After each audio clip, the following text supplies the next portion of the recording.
Hi, everyone, and welcome to the lineup. Today is July the 8th, 2021.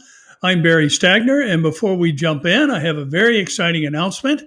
Normally, we do our program every Thursday evening Pacific time here in Southern California, but next week we've got a special guest at a special time, and next Friday, July the 16th at 5:30 p.m. Pacific, Amir Sarfati will be joining me in person as we look at world events through the lens of Bible prophecy. So I encourage you to mark that on your calendars for this special time. There will be no program on Thursday. We will be live together, Amir and I, covering world events. That's next Friday, July the 16th at 5:30 p.m. Pacific time. So hope you can join us then. Well, here we go. And of course, if we're going to talk Bible prophecy, we're going to be talking about the Middle East. And there's a bevy of stories that are coming out of the Middle East from all over the region. We've got the pullout of U.S. troops and the leaving behind of major transportation goods, the U.S. military leaving behind Humvees and other equipment, kind of a surprise, overnight surprise to the Afghan army. We also have the events that are developing in Iraq, and we talked some about that last week, and the fact that Iraq is, under Mesopotamia and Babylon, the second most mentioned place in the Bible. So it's no wonder that we're finding it in the news in these last days. Our first story actually comes from the I-24 News out of Israel. And the headline reads, 3 rockets shot at U.S. Embassy in Baghdad. And 3 rockets were fired, the article says, at the U.S. Embassy in Iraq early Thursday. At the end of a day marked by rocket and drone attacks on bases hosting American forces in Iraq and Syria. The embassy itself was not hit, the army said, but 3 nearby places in Baghdad's heavily fortified green zone were.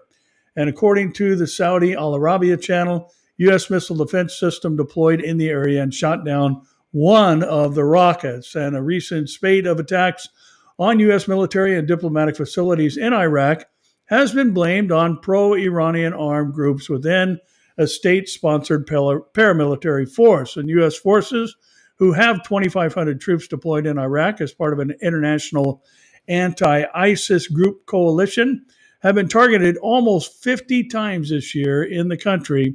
But the last few days have seen an increase in the frequency of attacks. That's an interesting phrase, increase in frequency, almost like birth pangs, like Jesus talked about in Matthew 24, 3 through 8.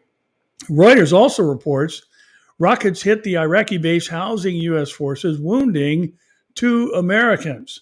At least 14 rockets hit an Iraqi air base hosting U.S. and other international forces on Wednesday, wounding 2 American service members, U.S. officials said, while a Kurdish-led force in Syria said they thwarted a drone attack in the area where U.S. forces also operate.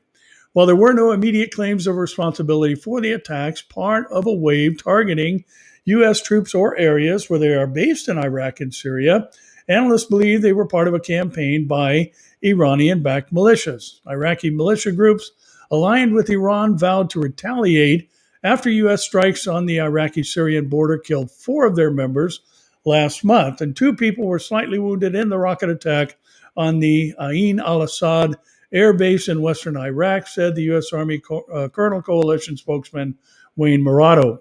The rockets landed on the base and its perimeter. He said earlier he had said that there were 3 people who were wounded. Now, again, this reminds us that we've got a coalition that's developing on the northern border of Israel, poised and being put in position for the invasion of Israel from the north. And again, here we see the geographic regions becoming militarily active from the direction that this invasion of Israel recorded in the Ezekiel 38 and 39 war scenario reports. So again, we would expect to see the Middle East be a hotbed because, after all, the focus of world attention in the heat of the last days is going to be on one specific city, and that city is Jerusalem. According to Zechariah chapter 12, verse 3, Jerusalem will become a burdensome stone to all people. So we know that those in Iran especially consider the United States of America to be the great Satan, and they label Israel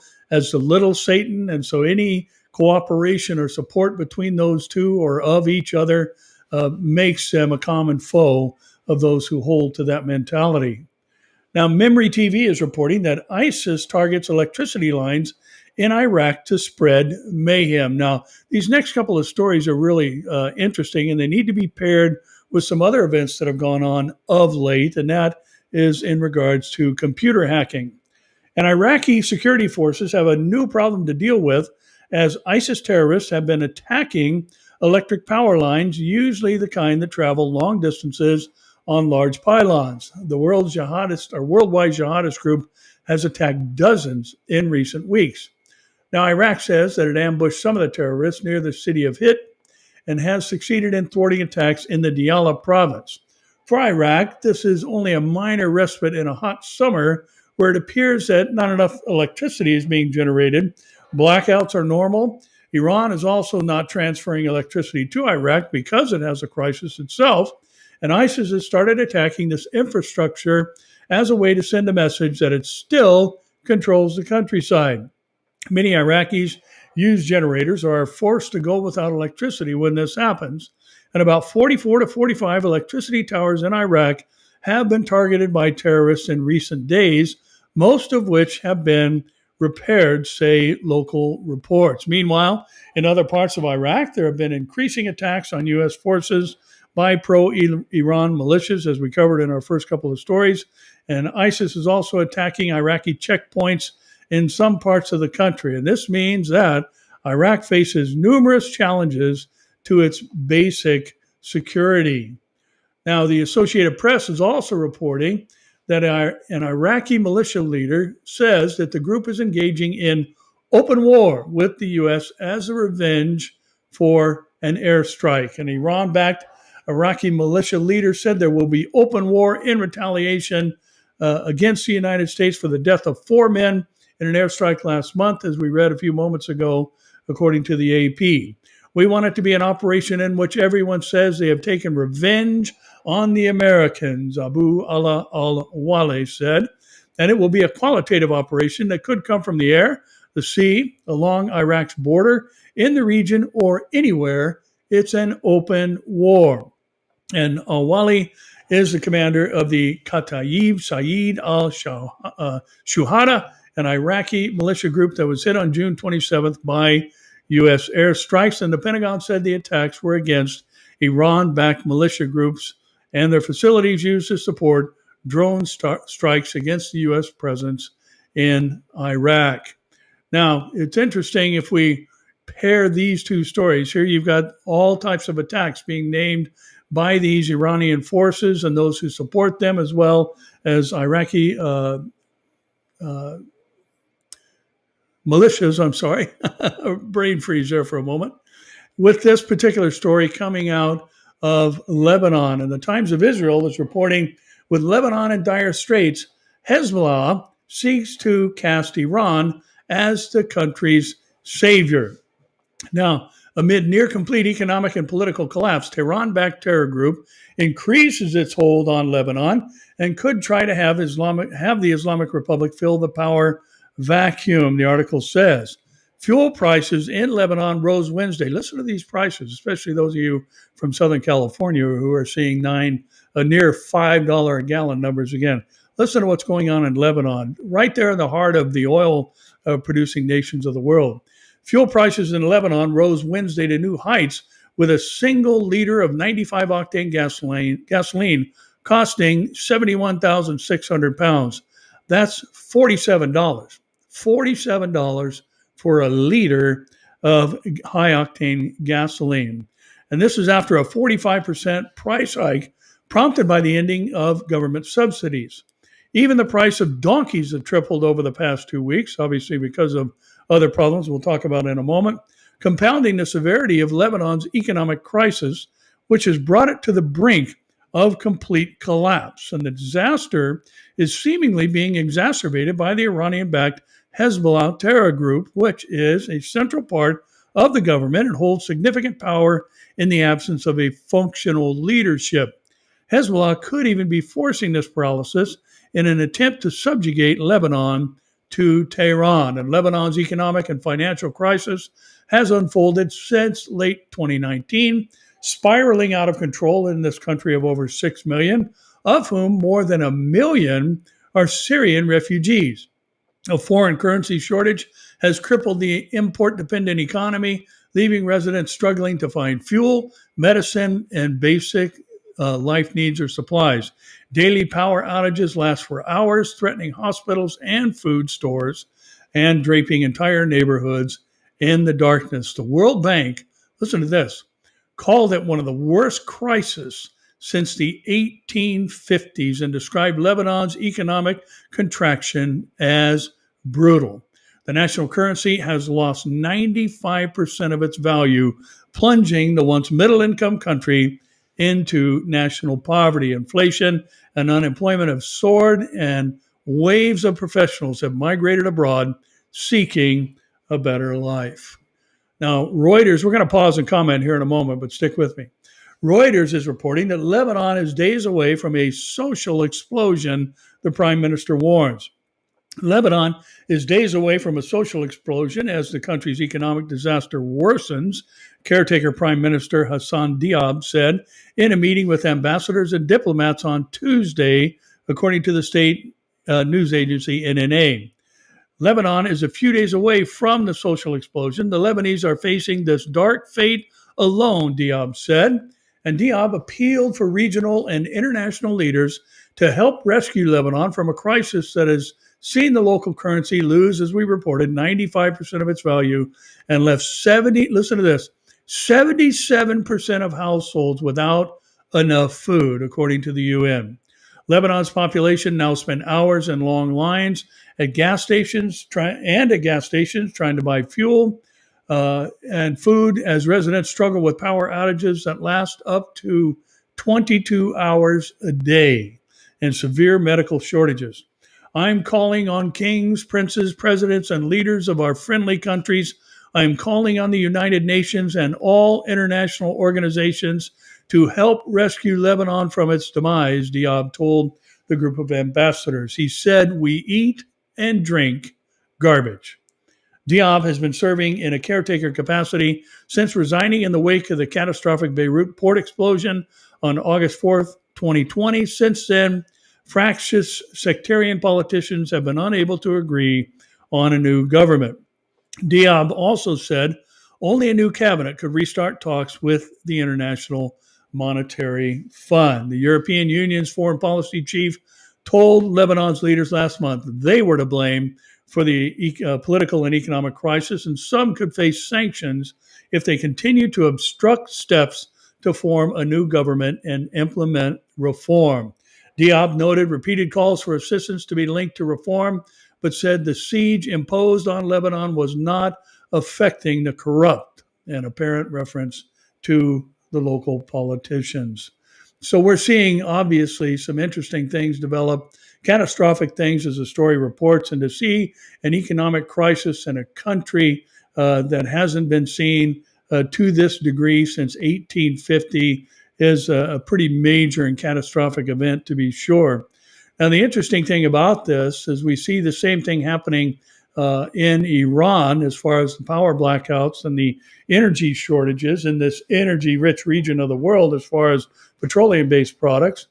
And the Times of Israel is reporting that Iran's Rouhani issues a rare apology over major blackouts, and the president acknowledged there has been plenty of pain that has been caused by the power outages, and videos in the country show anti-regime chants echoing from darkened high rises. And Iran's outgoing president offered a rare apology just on Tuesday for the suffering of the Iranian people. Now, again, this is interesting because if we pair this with what's going on in Lebanon, if we see the unrest that's going on in Iraq, if we note the decade plus long civil war that's been going on in Syria, and how, as we read a few moments ago, that has forced Syrian refugees into a country that can't even make it on its own as well. We're seeing major unrest at the boots on the ground level or the everyday citizen.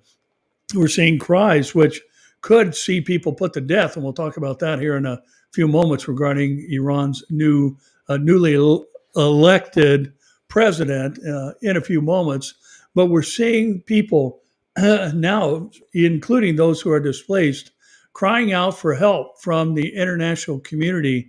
And this, again, just leads and feeds into the mentality that's going to be necessary for one man with the answers to rise to power. And the reason I think this is important and why we incorporated the loss of electricity and the loss of power and all these other issues that are facing these two Middle Eastern countries is because, again, very curious that we see in the Ezekiel war scenario that basic weaponry is named there, shields and bucklers and horses. We don't see any of the automated systems that we now see in modern warfare technology named there. We don't see anything that represents drone strikes other than the divine response of an earthquake and hailstones of blood mingled with fire as God responds to this invasion of Israel and fights as he fights in the day of battle, as Zechariah refers to. But we see this very interesting listing of weaponry and the mention of these types of archaic hand-to-hand combat type of references and weapons.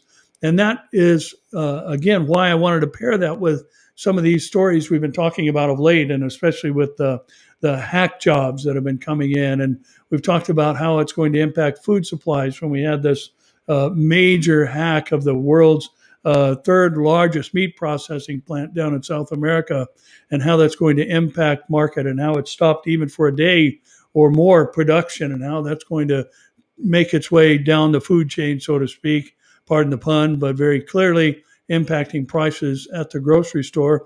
But here also, we see the fact that we've got this need for energy, the need for just basic necessities of life being cut off in these countries, some of them going 22 hours a day without any electricity. And imagine going through that in 110 to 120 degree heat, day in and day out, where the overnight temperatures don't get back down into double digits. This is going to weigh on people's mentality. This is going to weigh on their emotions, and this is going to open their thinking up to, let's get rid of these people, let's bring somebody else in.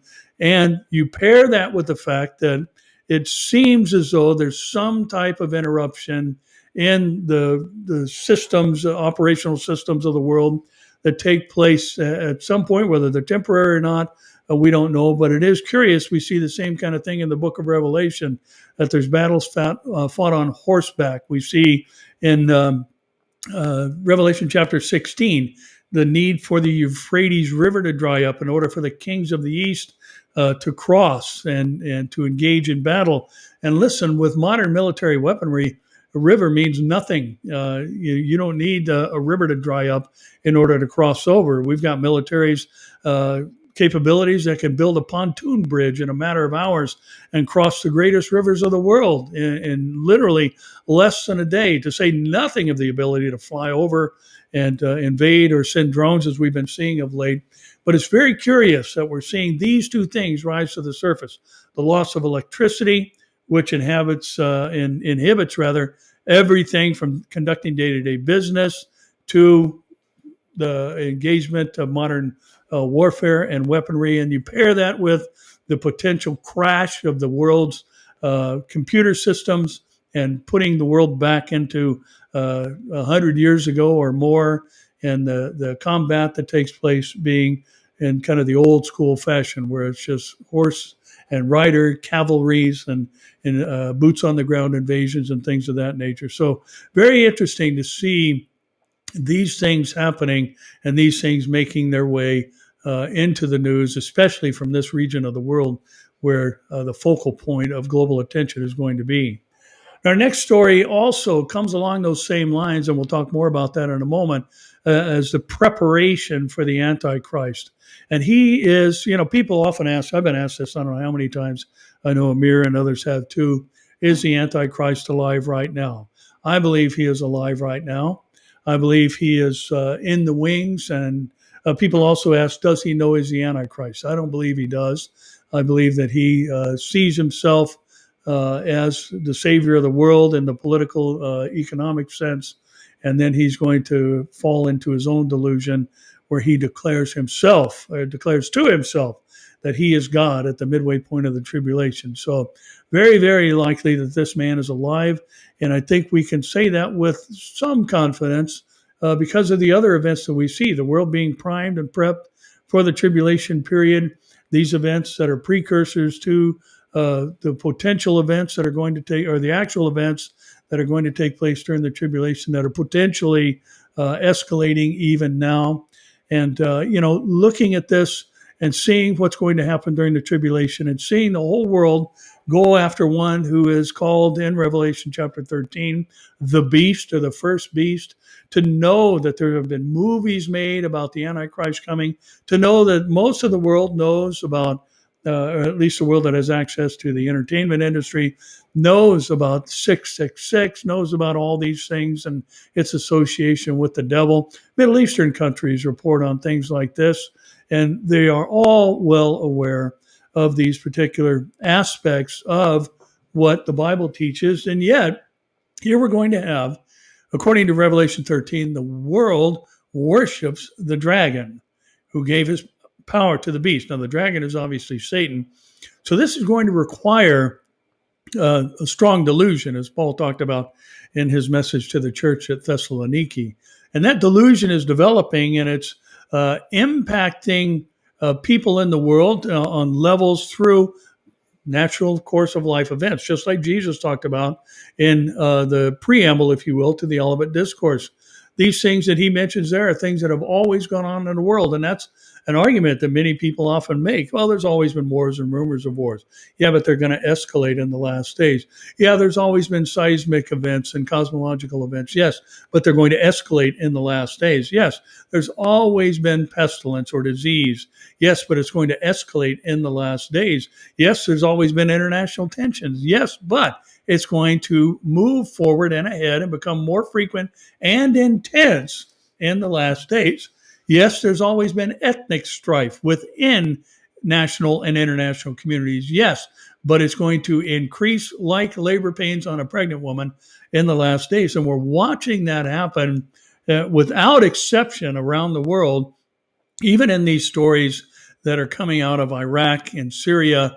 There is an ethnic element to it, certainly an ideological one as well, especially where Iran is involved, where they believe, the Shiites believe, that there has to be an apocalypse for the 12th Imam to rise to power, and the Mahdi, as they call him. And he has been hidden away until he is to rise to power again and solve the world's problems and lead the world into a season of peace under submission to Islam, which is what Islam, the word actually means, by the way, is submission. Now, we're seeing another move from the opposite end. We're seeing the distrust of government with the man on the street. We're seeing the dissatisfaction with how things are being run. We see the socioeconomic crisis happening in Lebanon.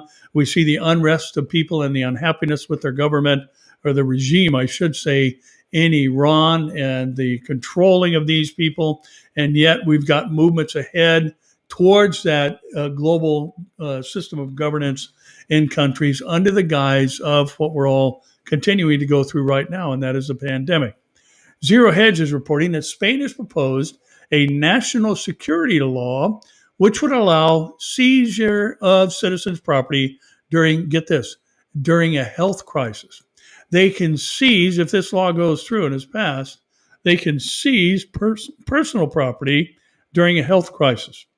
The prominent Spanish daily El País is reporting a hugely alarming scenario in which Spain's central government is mulling a national mobilization and security law which would compel citizens to temporarily give up their rights in instances of future public health crisis or emergencies such as what happened with the coronavirus pandemic. The law is currently at the level of a mere proposal, but worrisomely, it would elevate matters of public health to the level of national security, as El País spells out based on the translation of its reporting. Any person of legal age shall be obliged to carry out the personal obligations required by the competent authorities following the guidelines of the National Security Council when a state of crisis is declared in Spain. Did you catch that? Sounds a lot like Nazi Germany. You're supposed to rat out.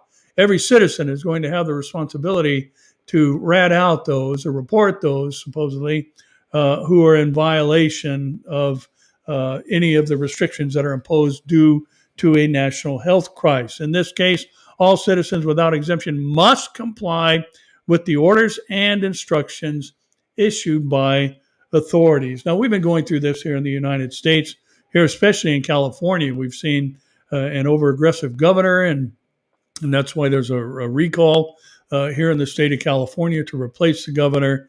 But these Orwellian proposals, as reported here, are happening all over the world, where governments are seizing to take control or trying to take control and seizing the rights, even under the guise of temporarily giving up your rights. And listen, I think anybody who's been a part of a Marxist or communist regime knows that when you give up your rights, you never give them back. There's no such thing as temporarily giving up your rights. That's the battle we've been facing here in California.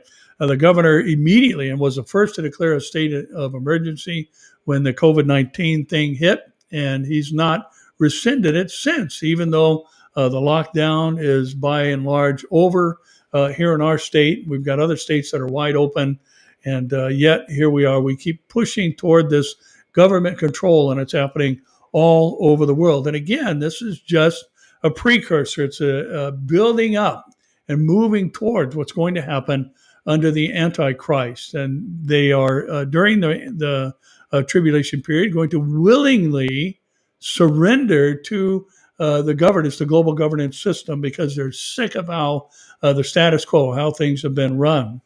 Now, here's another story, parallels that one. Summit News is reporting the French government considers making COVID vaccine mandatory for everyone everyone aged 24 to 59. And the French government is considering making the COVID-19 vaccine mandatory for everyone aged 24 to 59 in response to concerns over a, quote, fourth wave, end quote, of infections. After Prime Minister Jean Castex announced that he would push for compulsory vaccination of caregivers, the French Senate expressed their desire to expand the measure to cover young and middle-aged adults.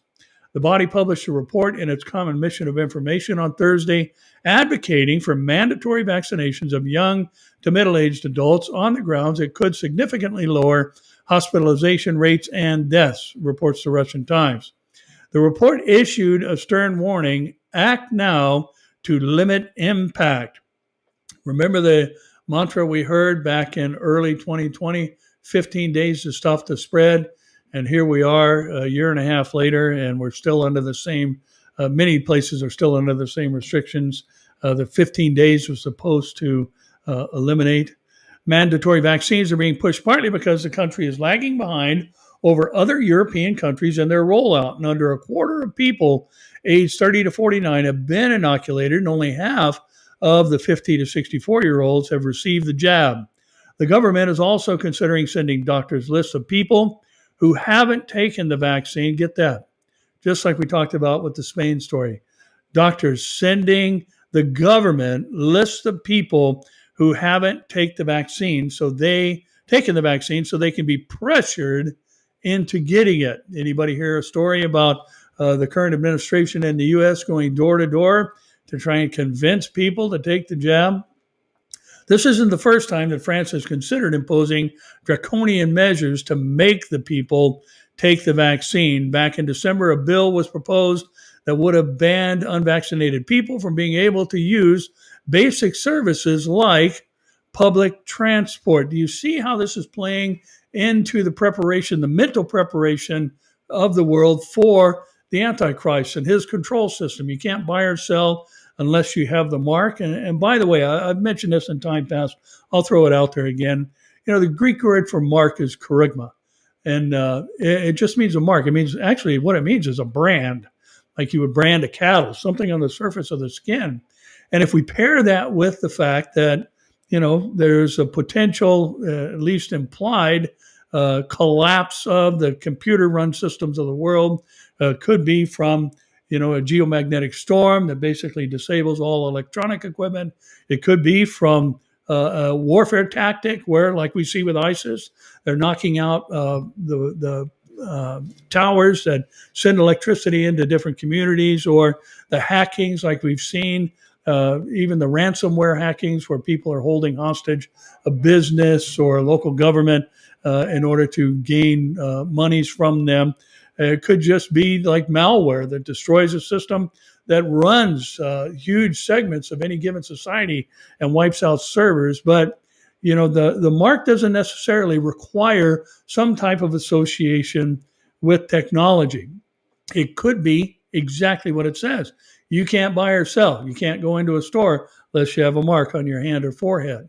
You can't go to the gas station unless you have a mark on your hand or forehead. Doesn't mean that there's not a technological relationship. I'm just saying the Greek word does not necessitate there being an association with technology. So it's possible. It could be a brand, could be some type of surface tattoo. Could also be a biotat, and technology is included. We just don't know. But here's the best part about it. We're not going to be here to find out.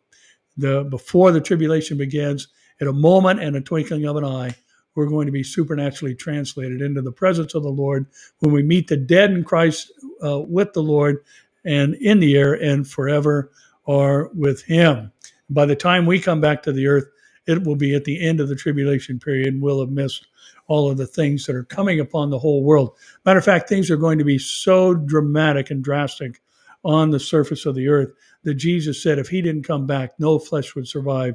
Let me translate that for you. If the second coming didn't happen, it would kill everybody on the planet, the things that happened during the tribulation. But Jesus is coming back, and we're coming back with him. Between the rapture and the second coming, we'll be enjoying the marriage supper of the Lamb. Now, here's another interesting story, talking about thought control and the thought police and all the things that are feeding into the reign of the Antichrist on the earth. The Associated Press reports that Twitter has restricted the account of a China scholar who dared to mock Xi Jinping. A globally renowned China scholar said Twitter temporarily restricted her account after she mocked Chinese President Xi Jinping. The New Zealand academic added Facebook, LinkedIn, Zoom, and other major social media players appeared just as eager to silence critics of the Communist Party dictatorship. University of Canterbury professor Anne-Marie Brady is an expert on China's attempt to exert political influence around the world and has been an outspoken critic of its ruling single-party elite. Last week, she sent tweets poking fun at the party's 100th anniversary celebrations and querying why hardly anyone else turned up for the event. In one tweet, Brady suggested an alternative headline for a news article about the celebrations. Gee, it's my party and I'll cry if I want to, she wrote.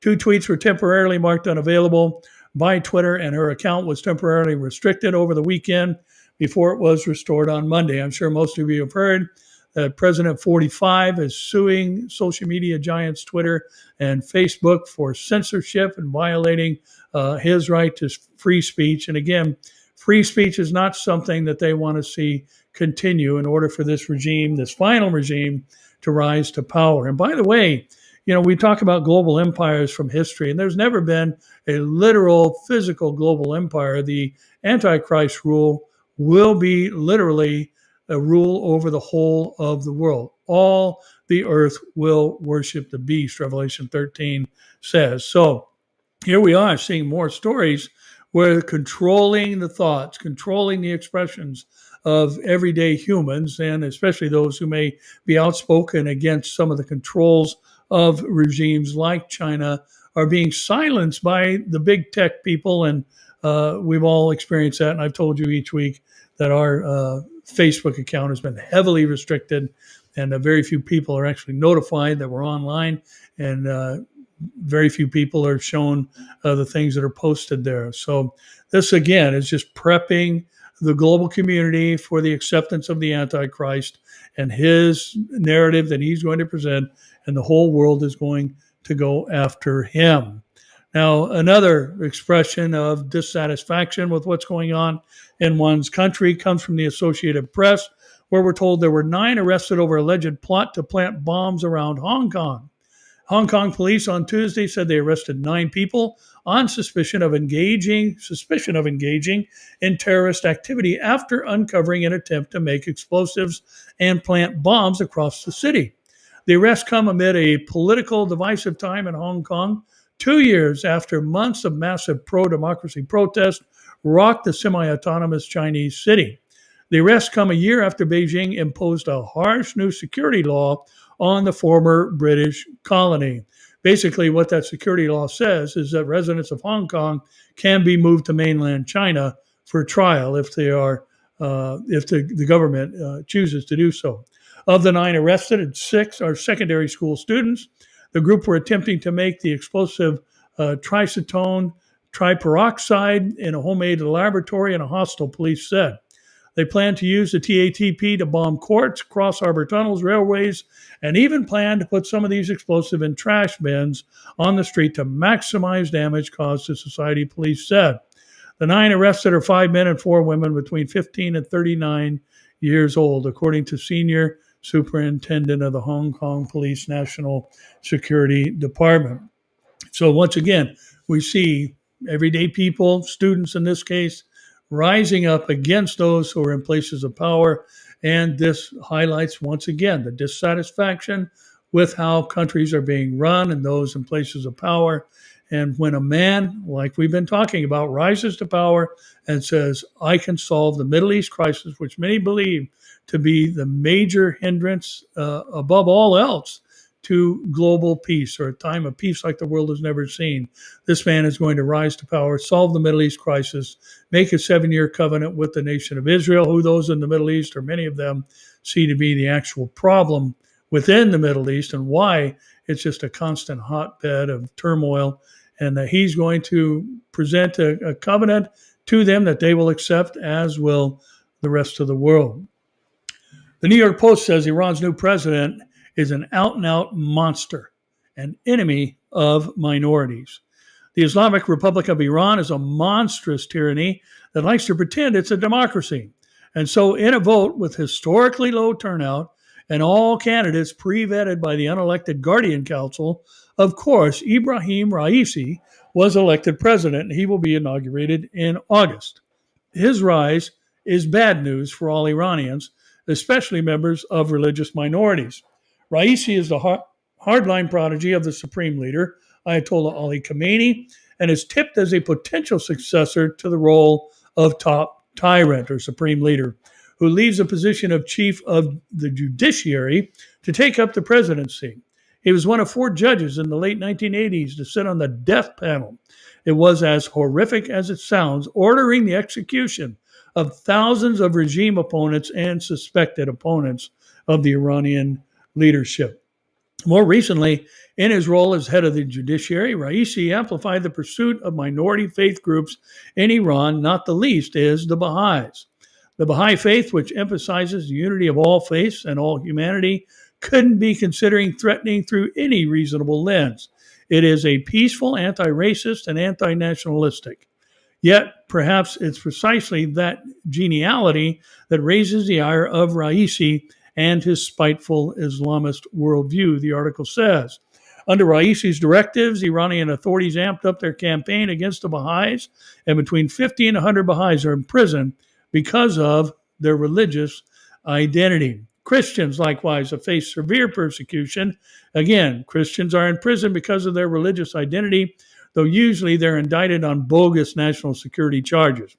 Prisoners of conscience can now expect long sentences to be followed by years of exile in remote parts of the country away from their families. And in October of 2020, 120 lawyers and activists wrote an open letter to Raisi asking him to overturn a court's decision to remove a 2-year-old girl from her adoptive parents, Sam Khosravi and Miriam Falahi, because they are Christian converts. The judge who made the ruling acknowledged that the child Lydia felt an intense emotional attachment to Sam and Miriam, and Raisi ignored the petition.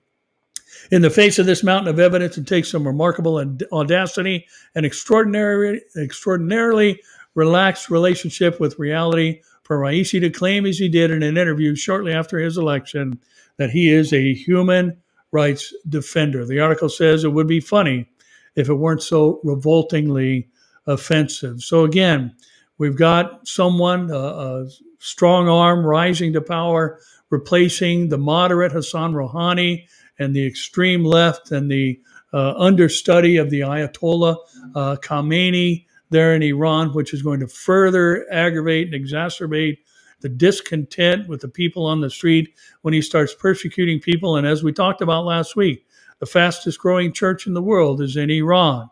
House churches are growing by leaps and bounds. And mosques, as that one imam reported, are empty and churches are full and house churches are springing up. Most of them, as we said, being led by women, which of course the imams would rile at and would be aggravated by. And so here you've got a greater separation between those in power and the everyday person on the street. And we would expect to see in coming days further unrest expressed and further totalitarian behavior from this regime. Breitbart says 36% of Americans believe Biden is in charge, but the majority say others are directing his agenda. Just over 1/3 of likely 2022 election voters believe President Joe Biden is truly in charge, while the majority say others are directing his agenda. A Trafalgar Group and Convention of States Action Survey released on Tuesday found. The survey taken June 23 to 25 of 2021, when the respondents were asked, do you believe President Biden is fully executing the duties of his office? A majority of 56.5% said no.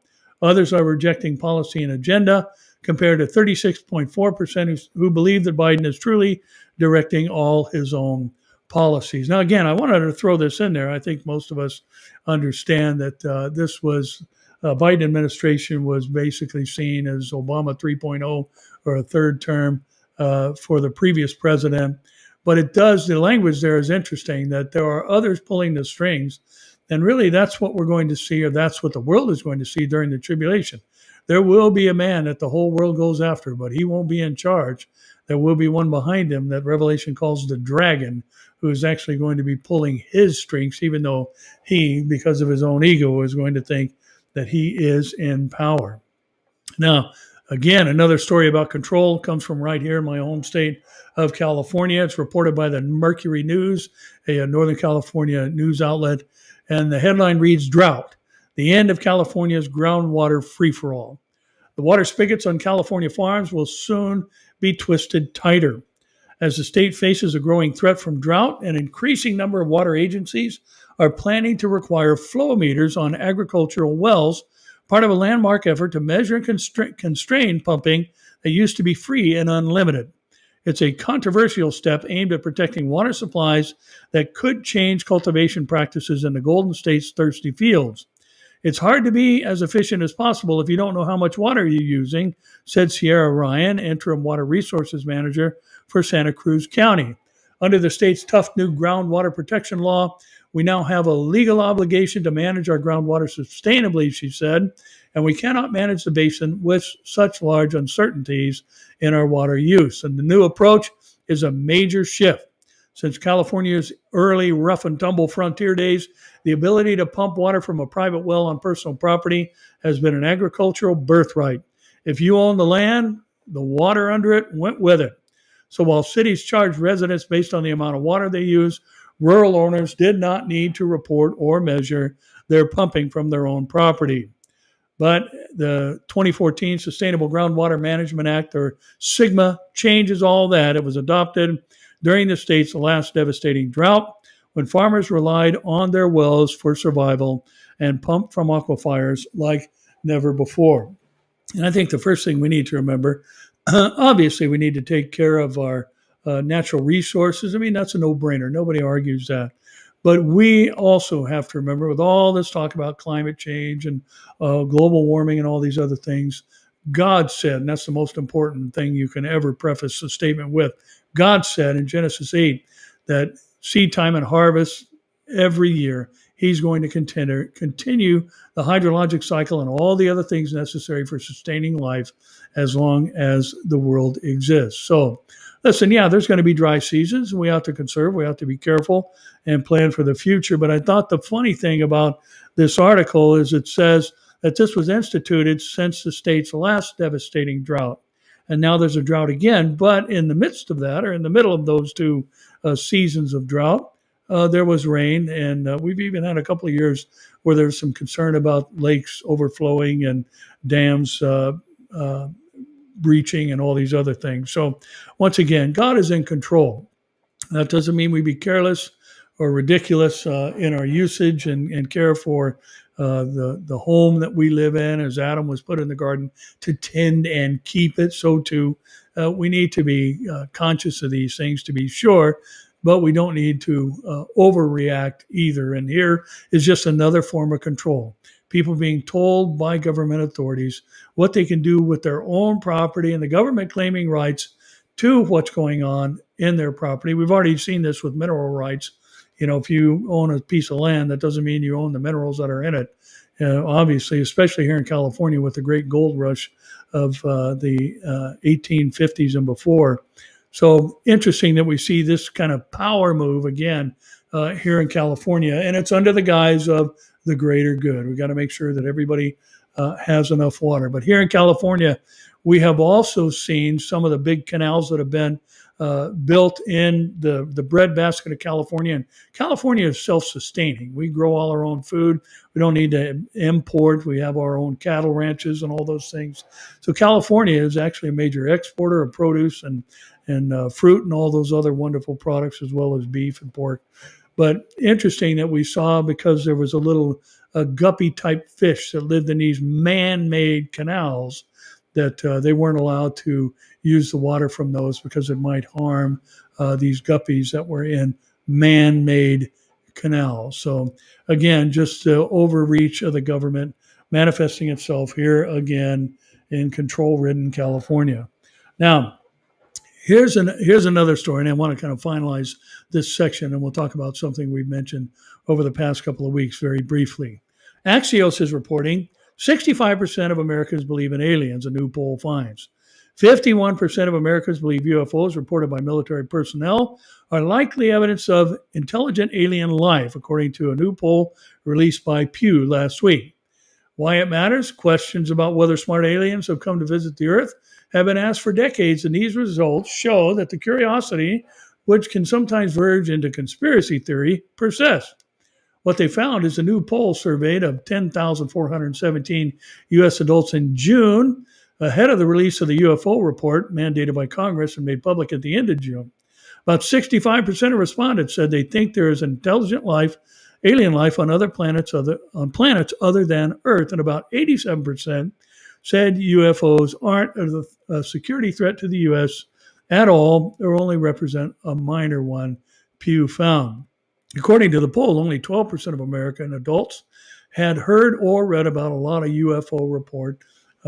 UFO report before its release. Now, I say this for this reason. There's going to have to be some type of explanation presented to the world when millions, hopefully tens, and hopefully hundreds of millions of people disappear in a moment and the twinkling of an eye. And this rising interest in alien life and all these things could very well, and has even been offered by New Age people and others who see this to be an important feature in understanding where life came from, could be a potential explanation that it's an alien abduction, that these people disappeared.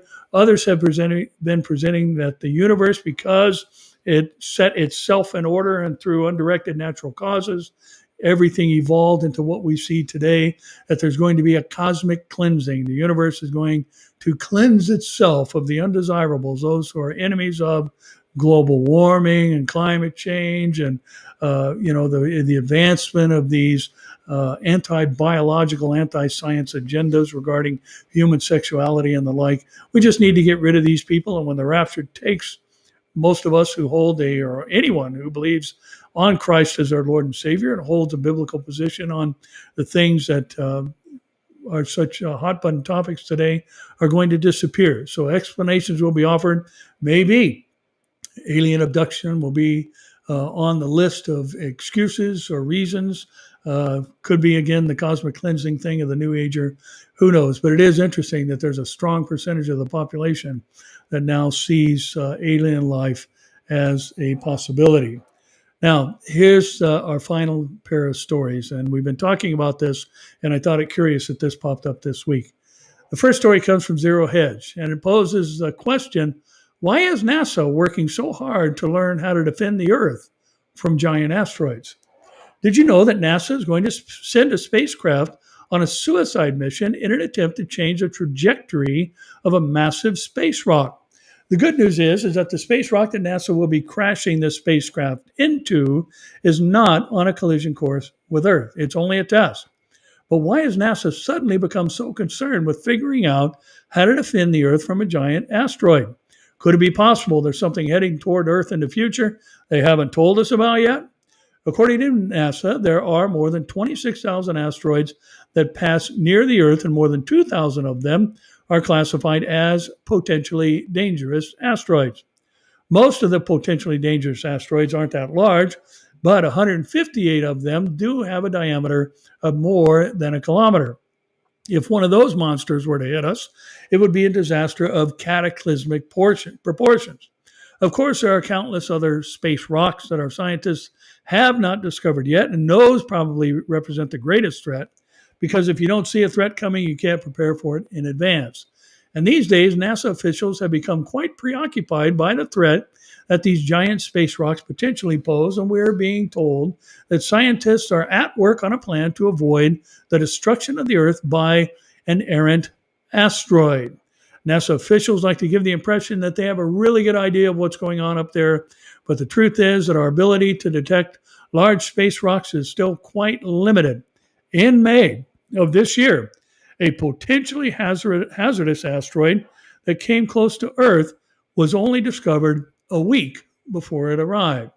And the reason why 2021 KT1 is news is that NASA estimates that it's between 150 meters or 492 feet and 1,082 feet meters, 330 meters in diameter.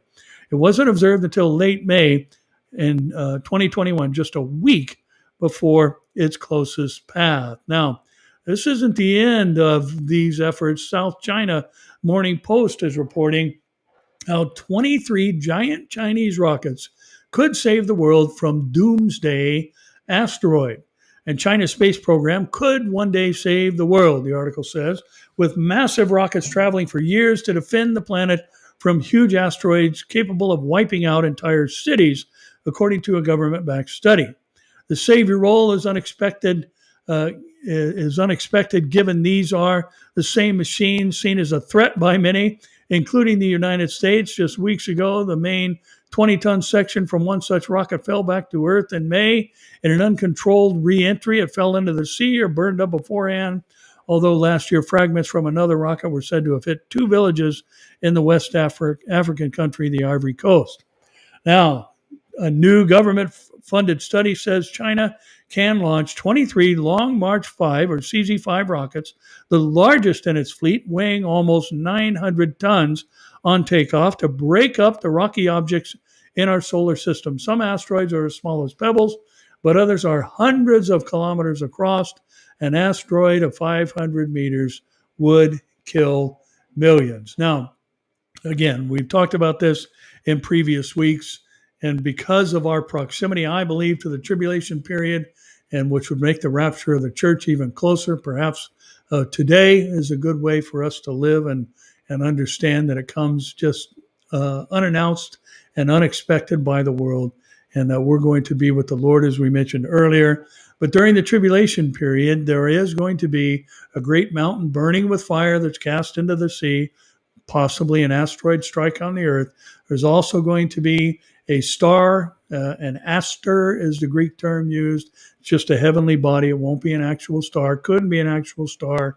A star that got close enough to the Earth within a millions of miles would simply fry the Earth to a crisp, and life would cease to exist.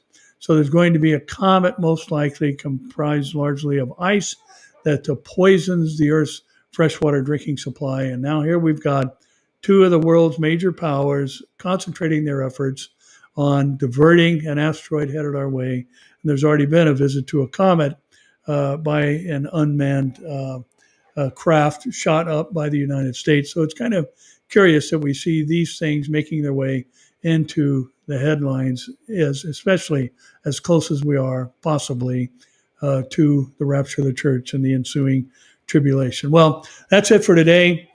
And again, just want to encourage you, join us. Remember, next Friday, not Thursday night at 7 p.m. like will be the following week, but next Friday, 5:30 p.m. Pacific time, Amir Sarfati will be my guest, and we'll talk about events going on in the Middle East and how they relate to Bible prophecy. And I encourage you, if you would, please subscribe to our YouTube page under my name or the name The Truth About God. Hit the notifications bell so you're alerted as to when we're going live, making some type of update or announcement, as well as this program. And also, I'd encourage you to give a follow to the Facebook page that you may be watching this on, and someone has shared it with you.